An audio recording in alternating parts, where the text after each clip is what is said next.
Wahyu 5 ayat 7. Itu kan dia sedang menceritakan tentang Yesus, tetapi dia menulis Yesus, dia ganti dengan lambang apa? Anak domba. Merujuk pada perkataan Yohanes Pembaptis. Apa yang kau makan? Siapa itu? Iya, gini loh Bang Moza, tolong pahami maksud saya. Oke, kan Anda tekankan bahwa itu kan sebenarnya iblis, tapi kan dia sudah menjadi naga. Kalau sudah dari naga, jangan disebut iblis lagi. Itu maksud saya. Iblis itu disimbolkan dengan ular. Ular itu kan seperti naga. Makanya Iya, kalau iblis kita itu orang kan. Kristen nggak boleh ini. Apa nama planetnya? Di Al-Quran ada nama planetnya nggak? Bukan, karena gini maksudnya, kalau memang mau dikembalikan ke iblis, mestinya kembalikan lagi ke asal. Oh, yang perang naga itu berarti malaikat, gitu loh. Karena iblis juga kan asalnya dari malaikat. Oh, Bener nggak? perang malaikat. Kan dia sudah menjadi iblis. Berarti Sorry. Begini. Kan Yohanes kan menceritakan naga. Lalu di akhir kalimat Yohanes mengatakan naga, yaitu iblis. Jadi dia menggunakan iblis sebagai lambang naga. Dia juga bukan hanya menulis kepada iblis saja. Yesus juga dia tulis dengan lambang anak domba. Datanglah anak domba itu bertanduk 7, bermata 7. Nah, itu kan dia sedang menjelaskan penglihatan yang dia lihat. Jadi begini Pak, kita tidak bisa memaksakan Yohanes menulis seperti yang kita mau. Tetapi kalau dari perkataan penjelasan Pak Ustaz kan jelas ada kehidupan di luar angkasa. Saya tidak menyangka kalau itu gimana Pak Ustaz. Tetapi kalau saya menjawab Alkitab kan jelas Yohanes menulis naga yaitu iblis. Jadi kalau kita baca kita tahu, oh naga ini bukan berarti naga hewan naga, ini perlambangan dari iblis. Gitu Pak. Iya, bro. Gini, poinnya begini. Naga itu adalah sebenarnya kan iblis yang menjelma atau berubah menjadi naga, kan gitu. Naga adalah iblis. Enggak menjelma, tidak ada menjelma di situ. Yohanes hanya menulis. Ya tidak ada memang. Lalu naga ini kan dikatakan tadi iblis. Iblis kan roh kau bilang. Berarti dia berubah atau berubah bentuk, makanya dikatakan menjelma menjadi naga. Tidak ada berubah bentuk. Begini Pak, waktu Yohanes 5 ayat 7, Wahyu 5 ayat 7 pun tidak begini Pak. Pak, bentar Pak, kalau kita pakai narasi Bapak, berarti waktu Yohanes menulis Wahyu 5 ayat 7 yang dia lihat Yesus melambangkan anak domba, apakah Yesus menyerupai anak domba menjelma jadi hewan domba? Kan tidak. Kan tidak kan? Enggak, naga itu alegoris atau apa? Di mana ini sekarang? Kan alegoris, kan dia sudah jelaskan naga yaitu iblis, kecuali dia nggak jelaskan. Kan di ayat di bawahnya dia katakan naga yaitu iblis. Nah sudah dia tahu, jadi kalau kita baca naga di Wahyu kita tahu ini iblis. Oh, berarti iblis. Berarti naga itu tidak nampak ya, karena iblis kan roh. Dia kan mendapat penglihatan, jadi dia melihat memang, melihat peperangan antara malaikat Mikael dengan malaikat-malaikat yang jatuh dalam dosa itu. Kan penglihatan, jadi begini Pak, Wahyu itu kan, itu penglihatan Yohanes di Pulau Patmos, bukan dia tiba-tiba nulis saja, dia mendapat penglihatan dulu, baru dia nulis. Iya, dengerin, makanya poinnya adalah, itu coba buka aja deh ayatnya, Naga itu mana alegoris, kan naga berperang itu, atau sebenarnya bukan naga gitu kan? Memang kan tadi bilang sebenarnya itu iblis, tapi iblis itu kan berbentuk naga. Ini bener nggak sih sebenarnya kayak gini? Atau mau ditafsir lain? Wahyu 12 ayat 9 Kak. Wahyu 12 ayat 9 ya? Ya Kak. Wahyu 12 ayat 9, dan naga dikalahkan. Dan naga besar itu si ular tua yang disebut iblis atau Satan. Nah, yang disebut berarti Wahyu 20 bukan yang berubah. Wahyu 20 ayat 2 Kak. Wahyu 20 ayat 2. Wahyu 20 ayat 2. Naga disebut iblis, bukan iblis disebut naga. Saya baca ya lengkapnya ya. Tunggu dulu. Wahyu 20 ayat 2. Wahyu 20 ayat 2. Awas kalau dipelintir lagi ayatnya. 20 ayat 22. Ayat 2. Ayat 2. Ya. Ia menangkap naga, si ular tua itu, yaitu iblis dan setan. Dan dia mengikatnya Yaitu 1000 tahun lamanya. naga yaitu iblis. Kalau Pak tidak percaya, kita baca Wahyu 5 ayat 7. Kak, coba dibaca Wahyu 5 ayat 7. Wahyu 5 ayat 7. Wahyu 5 ayat 7. Lalu datanglah anak domba itu dan menerima gulungan kitab itu dari tangan dia yang duduk di atas tahta itu. Benar ya? Di situ kan anak domba kan dia menulis tentang Yesus, bukan berarti Yesus menjelma jadi hewan domba, Pak Ustadz Alif. Iya, dengerin saya baca lagi ya. Nih baca. Bapak, Wahyu Bapak, saya tidak berpolemik dengan kitab Anda, jangan Anda berpolemik dengan kitab saya. Jelas naga yaitu iblis. Gimana Kak Ica? Jelas enggak Iya, kata-katanya? makanya saya bilang naga itu iblis. Berarti iblis itu berbentuk naga. Nih ya. Begini Pak Nih. Ustadz. Ini coba kita baca dulu ya. Baca dulu. Kalau Bapak mengatakan naga iblis berbentuk naga, berarti Bapak mau mengatakan Wahyu 5 itu Yesus berbentuk hewan domba ya? Di Wahyu 5 ayat 7 tadi. Lah kan otomatis enggak kan? Masa Yesus berbentuk hewan domba? Lah, yang berperang Kalau kita ikut apa nih? Bentar, ini kan kita bahas Wahyu. Ini saya mau Wahyu juga. Jadi Bapak mau menafsirkan Wahyu, jangan Bapaknya cuma satu sebentar, ayat. kita baca dulu, bro, baca dulu. Nah, ini silakan. Wahyu 12 7 sampai 9. Apa nama judulnya? Naga dikalahkan. Di ayat 7, maka timbullah peperangan di sorga. Mikael dan malaikat-malaikatnya berperang melawan naga itu, dan naga itu dibantu oleh malaikat-malaikatnya. Malah naga ini dibantu malaikat lagi. Piye. Tetapi mereka tidak dapat bertahan, mereka tidak dapat tempat lagi di surga. Dan naga besar itu si ular tua yang disebut iblis atau Satan, yang menyesatkan seluruh dunia, dilemparkan ke bawah, ia dilemparkan ke bumi bersama-sama dengan malaikat-malaikatnya. Jadi kan si naga ini adalah iblisnya berbentuk naga. Saya ikuti iblis berbentuk naga nih. Saya ikuti Pak Alif nih, iblis berbentuk naga nih. Lalu bagaimana Pak Alif menafsirkan Wahyu 5 ayat 7 tadi, sama-sama kitab Wahyu yang ditulis Yohanes, satu orang penulis. Apakah Yesus berbentuk hewan domba? Coba dijawab Pak Alif. Sebentar kita buka Wahyu aja. Emang dia Wahyu 5 bisa ayat 7. ini mengartikan tentang kekristenan. Wahyu 5 Saya ayat juga 7. Enggak, sebenarnya kan gini loh, saya bilang tadi, kalau konteks penafsirannya di internal sendiri, saya itu bilang oke, itu silakan, itu kan kitab Anda, tidak saya bantah. Yang sering adalah yang tidak sesuai penjelasan dengan tertulis, penjelasan pemaparan, itulah baru terjadi penekanan diskusinya gitu. Itu penekanannya sebenarnya. Oke, lalu datanglah anak domba itu dan menerima gulungan kitab. Lalu menerima gulungan kitab itu dari tangan dia yang duduk di atas tahta itu. Apa ini maksudnya? Yang mau ditanyakan ke saya. Anak domba itu kalau menurut Yohanes 2 Bapak baca itu ketika Yohanes Pembaptis melihat Yesus, Yohanes mengatakan apa? Lihatlah anak domba Allah yang datang menghapus dosa dunia.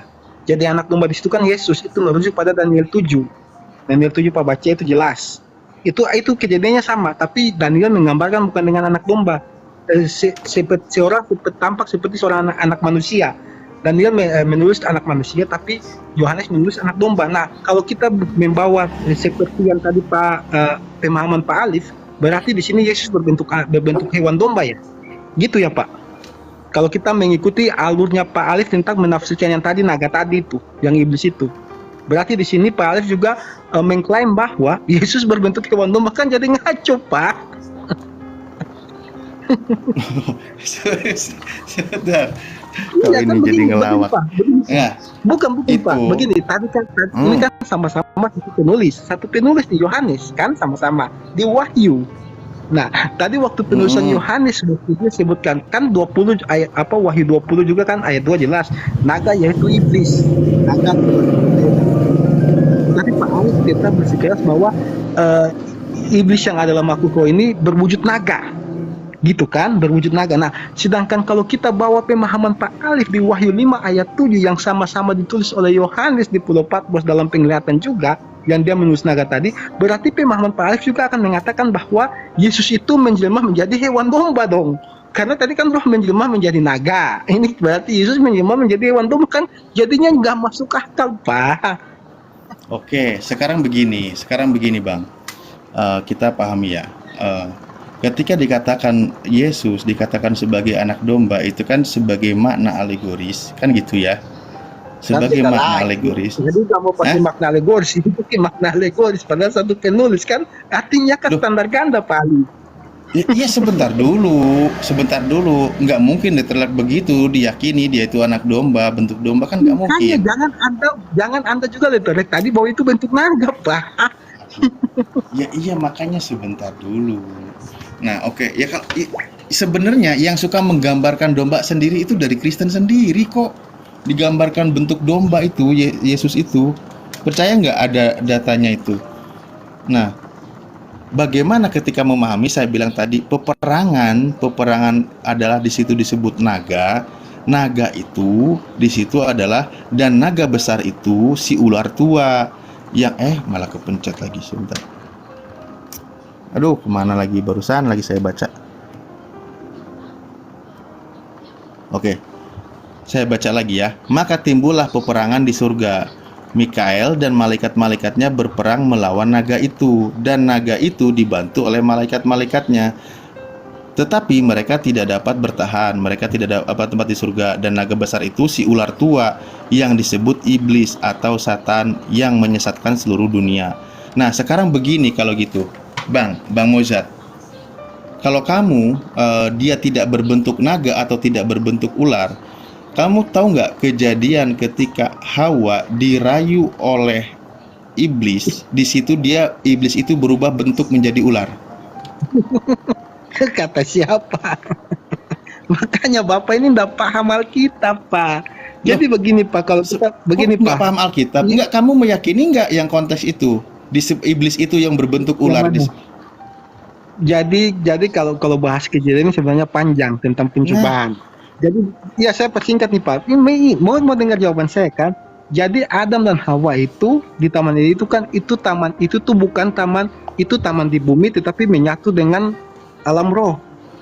Kalau Bapak mau pelajari konteksnya jadi, gini loh.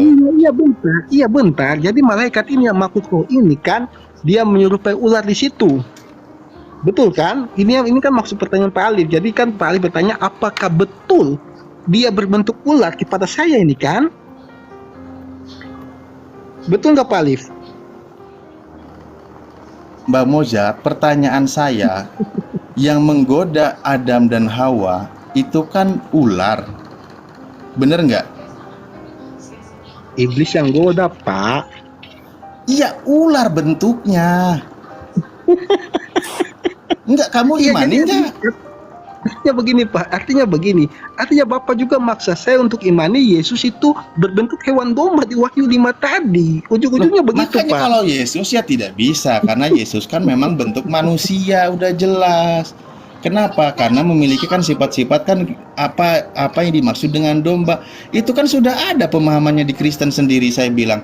Tetapi kalau masalah iblis, dia berbentuk naga, berbentuk ular, itu kan ada juga di literatur Kristen sendiri, di mana dikatakan ketika Hawa digoda oleh iblis, itu si iblis itu berbentuk ular. Iblis itu ada. Iblis itu masuk ke ular. Bukan iblis, bukan ular itu, ini iblisnya. Itu sudah dibahas di channel Al Hayat. Kalau mau lebih jelas detailnya sudah dijelaskan Ibu Sofi. Jadi begini Pak. Jadi Pak Alif juga percaya bahwa dulu waktu penciptaan ular itu punya kaki. Gitu ya Pak? Nggak usah ke sana-sana lagi. Ini kan masalah tentang enggak, yang sedang dibahas ini tentang perubahan bentuk loh. Gimana sih? Saya paham Pak, tetapi pembahasan begini Pak, kalau jawaban dari pertanyaan itu harus ada risiko-risikonya. Jadi kalau misalnya Pak Alif juga mengatakan bahwa itu adalah ular, iblis itu dia menjembal jadi ular, berarti risikonya Pak Alif juga harus menerima bahwa sejak zaman penciptaan itu ular itu dulu punya kaki. Gitu. Nah, itu nanti bergeser lagi pembahasannya. Loh. Kan nanti ayatnya jelas bahwa nanti engkau akan merayap. Jadi langsung, berarti langsung ular udah punya kaki itu. Lalu dia merayap. Jadi itu harus diambil dari pemahaman jawaban yang harus saya jawab oleh Pak Alif. Jadi begini Pak, saya tidak mau berpolemik di sini. Karena begini Pak, kita simpel aja. Kalau Pak Alif memaksakan bahwa iblis menyerupai naga dalam wahyu yang ditulis Yohanes, berarti kita juga orang Kristen harus menerima risiko bahwa Yesus itu dia menjelma berbentuk hewan domba tadi di Wahyu 5 ayat 7 itu. Itu risiko yang harus kita ambil. Kalau kita mengikuti pemahaman Pak Alif. Ya kenapa semua harus disamakan, bro? Kan saya udah Loh, bilang kalau Yesus itu sendiri Pak, memang jangan bukan standar domba. Jangan standar. Saya tidak suka tuh waktu satu Bukan ayat harus standar begini, ganda. lalu ayat lain berubah lagi. Jangan. Oke, enggak. Berarti sekarang begini, maksud naga di situ itu maksudnya cuma nyebut aja naga gitu, tapi bukan naga gitu. Ya bukan naga lah. Kan sudah bilang naga tua yaitu iblis. Jadi Yohanes tuh begini Pak, Yohanes ini entah Ya, dia terus? kenapa dia ambil simbol naga. Bentar Pak, entah kenapa dia ambil simbol naga, dia tulis pakai naga itu kita tidak tahu. Tetapi yang kita tahu dia sudah jelaskan bahwa naga atau ular tua yaitu iblis. Wahyu 20 ayat 2 kan juga sudah dia ulangi lagi. Jadi yang kita tahu ketika naga dalam Alkitab, kitab Wahyu yang berperang itu dengan malaikat-malaikatnya itu adalah iblis. Jadi itu iblis yang dibuang kalau kita baca 2 Petrus 2 ayat 4. Jadi yang dibuang dari surga itu yang memberontak itu bukan cuma satu iblis, satu malaikat, bukan. Wahyu mencatat sepertiga bintang di langit, berarti dari banyaknya iblis ada 30% yang dibuang memberontak. Itulah naga dan jadi tadi kan ketuanya. Nah, para malaikatnya itu 30% itu yang dibuang itu juga dicatat Alkitab.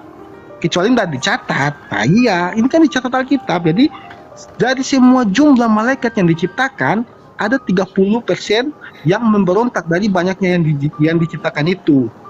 Nah itu yang berperang pada akhir zaman itu. Nah sebelum berperang mereka di mana? 2 Petrus 2 ayat 4 sudah dijelaskan. Mereka disimpan di gua-gua gelap, pokoknya di dalam bumi sampai menunggu hari penghakiman itu Iya, Pak. Ya udah. Oke. Enggak, kalau misalkan dibilang ular itu iblis, berarti yang itu ular-ular tuh Loh, berarti kan tidak bisa berbentuk apa aja. Ini saya ini bingung loh kadang-kadang. waktu Tuhan Yesus sekali. iblis masuk ke dalam babi, berarti babi itu iblis. Betul, iblis bisa menyerupai, betul iblis bisa menyerupai ular, iblis si bisa Bang Alif menyerupai ini. naga. Iblis bisa menyerupai karena dia melakukan itu, betul, saya tidak menyangkal. Iya, Tetapi bukan berarti ular itu iblisnya itu gitu, tetapi dia Iya kan saya bilang si iblis itu dia menjadi naga, tapi naga itu adalah iblis gitu loh. Ya Allah, sederhana begini loh, nggak usah dibikin ruwet. Saya bilang. kan kalau Pak Alif pengen bikin sederhana, cuman kesederhanaan dari perkataan Bang Alif itu maksudnya panjang. Aku ngerti Bang Alif, jangan banyak Begini, Iya, ngapain begini dikasain panjang lebar disamain ke Yesus? Yesus mah kan udah jelas beda konteks. Kenapa dia disebut anak domba? Karena udah jelas dari bawahnya ketika dia waktu di dunia aja kan dia bilang apa filosofi dari domba itu sendiri kan gitu. Itu udah clear lah. Nggak usah disama-samain.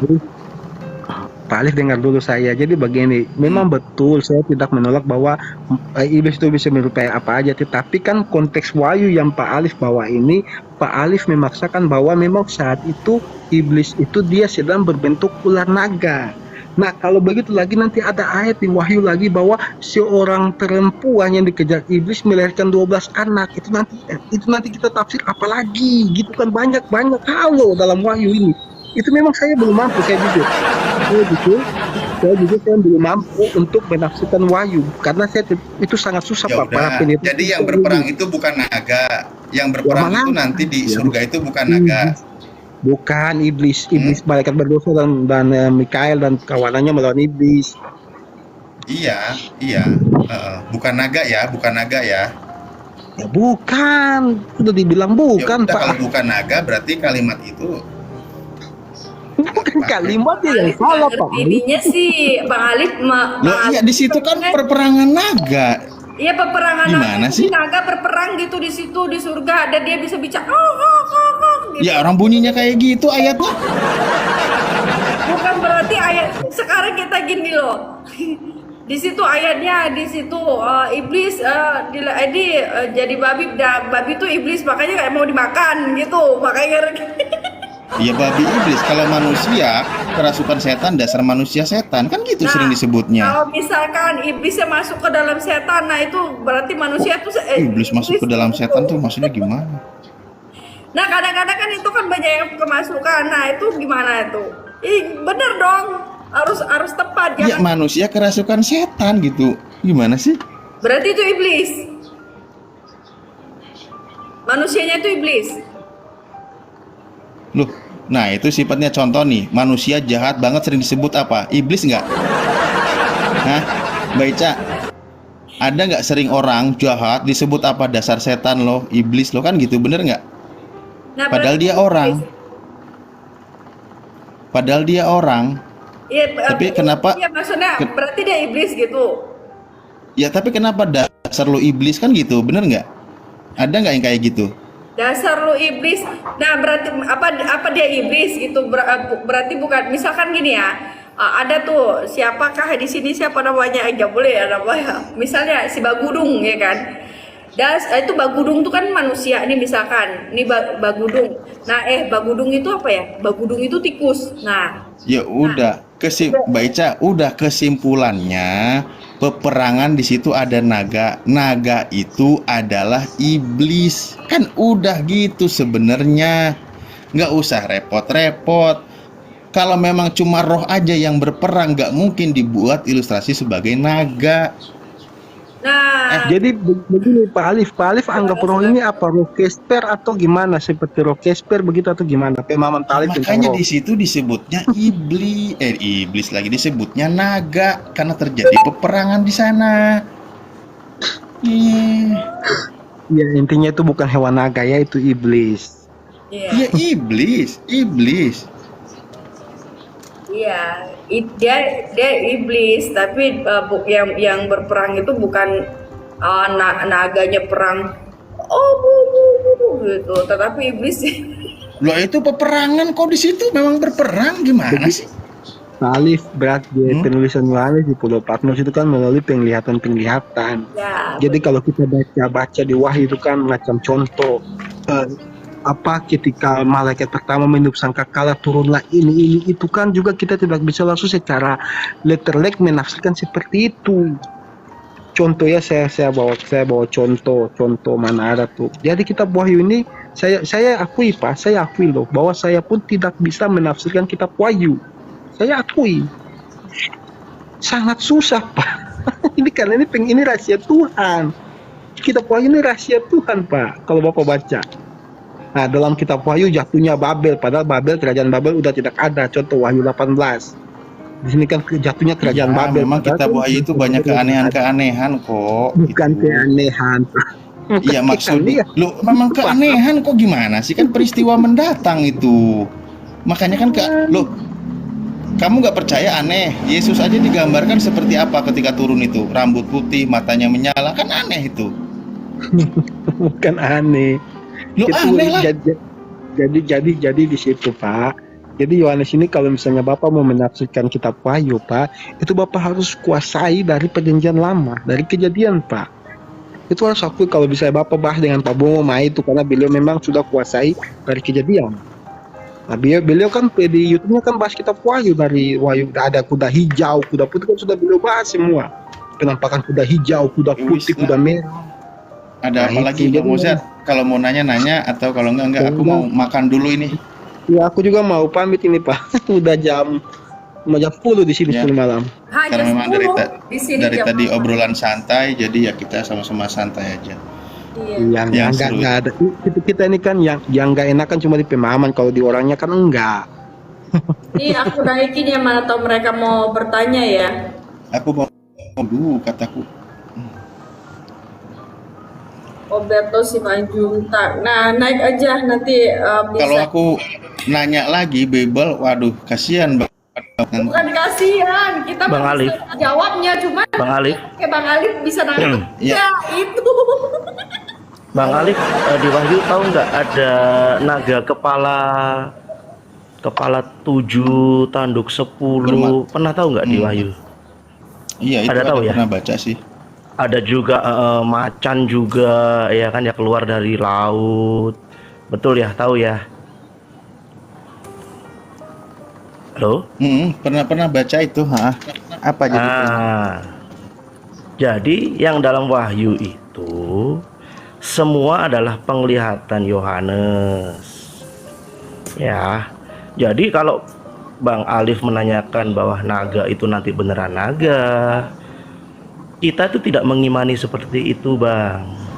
Ya, karena dalam Alkitab juga dikatakan keluar ada macan, ya tuh. Dia, waduh, saya lupa deh kata-katanya deh. Ada yang naga tanduknya segini. Kita nggak mengimani ntar di akhir zaman ada keluar binatang-binatang seperti itu. Ya, jadi semua itu adalah penglihatan Yohanes akan semua nanti di masa akan datang. Kalau Bang Alif mengartikan bahwa itu nanti naga, beneran ada naga kayak di Sun Gokong gitu ya, di surga gitu, ya itu jelas salah, Bang. Karena nanti kalau Abang menanyakan bahwa meyakini, iya, kalau Abang meyakini itu naga, berarti Abang juga akan meyakini bahwa nanti di akhir zaman sesuai dengan Wahyu akan ada juga binatang yang kepalanya 7, tanduknya 10. Gitu loh, Bang. Jadi penjelasannya gitu aja sih simpelnya ya. Iya, oke lah. Tadi udah mau ditutup sih menurut topik ini. Oh, nggak apa-apa. Ya, karena iya. Jujur kalau lihat di komen kan gini. Kalau lihat di komen, orang Kristen nggak tahu kitabnya sendiri. Justru kan jadi aneh kalau ada jangan terfokus komen. Iya, jangan fokus komen. Oh, enggak. Saya cuma ingin mengedukasi bahwa kita bukan nggak ngerti kitab kita tahu malah kitab kita itu penuh dengan segala penglihatan yang kalau Abang lihat di dalam penglihatannya Yohanes ada kereta yang ada makhluk yang mirip belalang. Oke. Berkakinya Bang Antono, singa. maaf potong. Ya, silakan. Poinnya kan begini sebenarnya ya. Kita bukan sedang bantah-bantah. Saya bilang tadi ini kan kita kawan-kawan. Saya bilang begini. Barusan dijelaskan bahwa itu penglihatan Yohanes, makanya yang tahu kan Yohanes, kan gitu. Nah, ketika Yohanes dalam penglihatannya menjelaskan bahwa di situ yang berperang adalah naga dan naga itu maksudnya adalah iblis. Kan gitu. Ya udah selesai. Jadi bukan yang bukan berperang nanti. itu Jadi adalah gini, naga dan naga itu maksudnya adalah. Jadi Abang percaya ya? Jadi Abang, saya cuma penglihatan Yohanes. Jadi gini, enggak, iya. Gini loh, Bang. Abang tahu nggak Abang tahu nggak di podcast manapun ya, podcast di room. Oh, nanti itu di surganya ada naga. Abang tahu ya, ada pemikiran kayak gitu ya? Bang, aku nggak dulu ini mau izin naga. Oh iya, ke analogi lain nanti makin panjang. Oh ya, nggak apa-apa. Oke. Tadi Abang mau makan ya? Iya. Aku sebenarnya mau tanya sih. Nanti aja. Tapi kalau udah ini, Oke. saya izin dibawa dulu karena ini udah panas bener juga HP. Nanti lanjut mungkinlah 1 jam ya. Kalau memang mau diskusi santai sampai subuh pun saya layani kok. Mau nanya apapun tentang Islam saya layani insyaallah. Ya. Oke. Baik. Saya izin turun semua ya. Maaf saya mau. Silakan Bang Alif. Tuhan memberkati. Ini Oberto Simanjuntak. Selamat malam, Mister Baik. Selamat malam. Ya, salam. Horas. Ya, ada yang mau ditanyain? Saya jadi mau ketawa. Jadi kalau misalkan itu ular, berarti ular itu iblis. Nah, hati-hati tuh kalau ular lewat tuh iblis. Ya memang kayak gitu Ica. Kan boleh saya bicara. kenapa sih? Bagaimana? Oh, silakan Bang. Ya, silakan. Jadi dari tadi saya ikuti sudah terlalu lama saya ini baru direspon. Yang pertama saya ikuti tadi mengenai Yunus di dalam perut ikan ya. Dan juga yang kedua mengenai buku Wahyu. Mengenai Yunus dianalogikan oleh Yesus itu dalam Matius 12 ayat 39 dan 40. Memang benar-benar bahwa Yunus itu mati di perut ikan. Itu harus kita ingat itu. Tetapi mati dalam arti Alkitab bukan berarti tidak eksis lagi. Rohnya masih ada. Sama seperti tubuh tanpa roh mati adanya, demikianlah iman tanpa perbuatan mati dalam Yakobus 2:26. Lalu di dalam Lukas 16 ayat 19 sampai 31, Yesus mengajarkan tentang dunia orang mati. Kita lihat di sana ada 3 tokoh, malah 3 atau 4 itu. Yang pertama orang kaya, yang kedua Lazarus, dan yang ketiga yaitu Abraham dan juga saudara-saudara dari orang kaya itu. Di dalam ayat 25 dalam Lukas 16 dikatakan bahwa orang kaya yang sudah mati itu meminta atau berbicara kepada Abraham. Jadi pertanyaan dari Bapak tadi, dari Ustadz tadi itu, betul dia mati. Karena mati itu bukan berarti tidak lagi ada lagi orangnya atau tidak eksis lagi. Tetap rohnya ada. Roh ini bisa berbicara. Itulah yang terjadi kalau kita perhatikan di dalam Lukas 16 ayat 19 sampai 31. Dan ya, kenapa Yesus menganalogikan itu? Ya memang Yesus di perut bumi. Nah, Dan bagaimana? Bukan Yesus. Ya, Yesus juga di perut bumi toh, dikatakan. Kan dianalogikan itu seperti Maksudnya Yesus di perut bumi, maksudnya dimakamkan, Ica. Iya, mati. Pengertiannya begitu. Makanya ketika dia berbicara kepada pencuri di atas kayu salib itu dalam Lukas 23:43, hari ini engkau dan aku bersama-sama di Firdaus. Firdaus ini adalah dunia orang mati, tempat roh orang-orang benar. Jadi ketika Yunus itu berbicara, dia sudah dalam bentuk roh, dan ketika dia dihidupkan kembali atau dimuntahkan oleh ikan itu, rohnya kembali kepada tubuhnya. Sama seperti Yesus ketika dia mati, rohnya kembali. Perbedaannya, Yesus hidup selama-lamanya, sedangkan Yunus mati kembali. Kan begitu? Ya. Itu yang harus kita pahami, sehingga kita jangan sampai membuat kontradiksi seperti yang dikatakan oleh Pak Ustadz tadi. Betul, memang mati. Konteksnya seperti itu. Jadi jangan kita bahasanya sangat jelas, kita ubah lagi, seakan-akan bukan, dia mati. Karena mati itu tidak hilang tidak hilang dia punya roh atau jiwanya. Sorry Pak Oberto, saya mau meluruskan. Nah, Ustadz Alif tadi menyatakan bahwa Yunus itu hidup. Nah, Bang Mozart tadi menyatakan pada ayat itu Yunus itu mati gitu. Jadi menyatakan itu Bang Mozart, bukan Bang Alif. Kalau Bang Alif menyatakan hidup. Iya, apa yang dia katakan itu betul, maksud saya katakan oleh Alif tadi, yang membuktikan memang benar-benar mati seperti Yesus mati. Kan begitu, berpisah roh mereka. Bukan Bang Oberto, yang menyatakan mati itu Bang Mozart, bukan Ustadz Alif.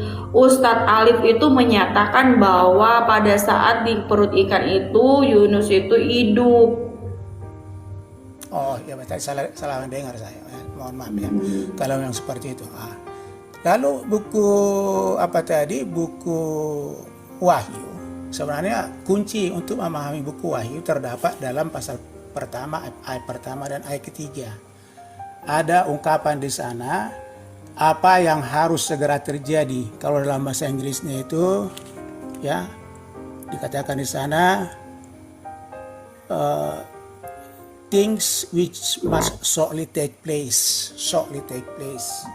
Itu dalam ayat pertama. Ayat ketiga disebut sebab waktunya sudah dekat. For the time is near. Artinya bahwa apa dalam buku Wahyu itu adalah penglihatan. Wahyu itu bahasa aslinya adalah apokalipsis, yang artinya sesuatu yang tersembunyi disingkapkan kepada orang-orang Kristen yang setia, tapi tersembunyi untuk lawan seperti pada saat itu orang kafir termasuk kekaisaran Romawi. Jadi apa yang sudah tertulis di situ sudah terjadi. Hanya satu yang belum, yaitu kedatangan Yesus yang kedua kali. Jadi itu secara konteksnya disebutkan itu. Jadi apapun kita bahas itu, salah satu pelajaran yang berharga kita dapatkan di situ adalah ketika di dalam pasal 2 ayat 10b, setialah sampai mati. Itu pelajaran bagi kita. Tetapi untuk mempelajari keseluruhan itu tidak mampu. Karena apa? Itu sudah terjadi, untuk apalagi dibahas-bahas yang sudah terjadi. Oleh sebab itu kalau kita membahas buku Wahyu tidak tepat kalau kita apa itu ular apa. Karena dalam buku Wahyu itu namanya suatu penglihatan, tidak mungkin penglihatan itu dalam bentuk hurufiah. Tidak semuanya. Ada hurufiah, ada tidak, tapi kebanyakan itu dalam bentuk simbolik. Jadi sangat tidak mungkin kalau kita bawakan buku Wahyu itu sebagai buku doktrin. Malah ada yang mengatakan itu akan terjadi, dapat terjadi, sudah dikatakan harus segera terjadi dan sebab waktunya sudah dekat. Dan sudah terjadi. Ketika Yohanes mengatakan ini waktunya sudah dekat, apa yang harus segera terjadi, itu ketika dia mengatakan itu sudah memang tidak menunggu ribuan tahun lagi. Apakah artinya itu bahwa itu kita katakan itu masa depan atau future time? Tidak mungkin kan? Karena artinya itu sangat jelas. Itulah perlunya kita memahami Alkitab itu secara grammar, karena Alkitab itu grammarnya tepat baik dalam bahasa apapun itu. Jadi kalau misalkan itu dikatakan mati, ya mati. Jadi kita ubah lagi contohnya tadi dalam buku apa tadi. Itu yang perlu saya apakan. Dan